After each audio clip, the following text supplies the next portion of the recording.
Hi everyone, Erin here for Peak Endurance Physical Therapy. In my last blog, I talked about why it is important to have some kind of load or progressive loading in your physical therapy rehab journey, and why that is so important to increase the capacity of our tissues so that it exceeds the demand of the activity that we are doing. Today I want to talk about why specificity of that load is important. So there are many different types of load that we can add to a tissue to help change it, make it more resilient.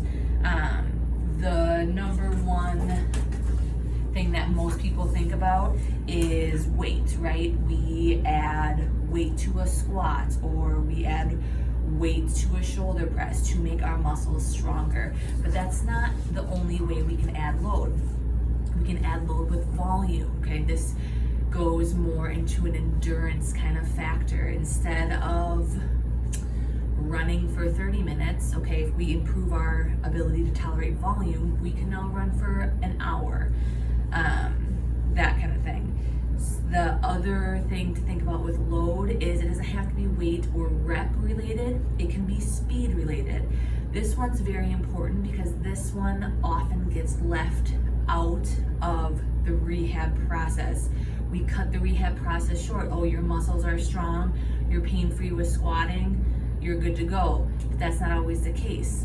The big example I use for this one is, because I see it a lot unfortunately, is when I have a runner who is used to doing half marathons or even marathons, and they're fine and they feel good and strong and injury free, but then they go and play in their summer softball league and they pull their hamstring sprinting to first or rounding second, because that is a speed component that they do not have the capacity to meet, because they are more of a steady state endurance athlete.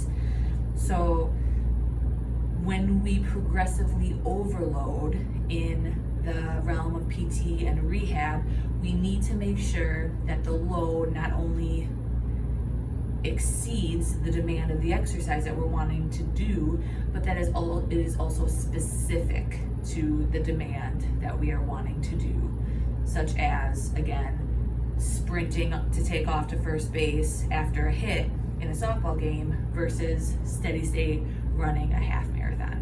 Hope that makes sense.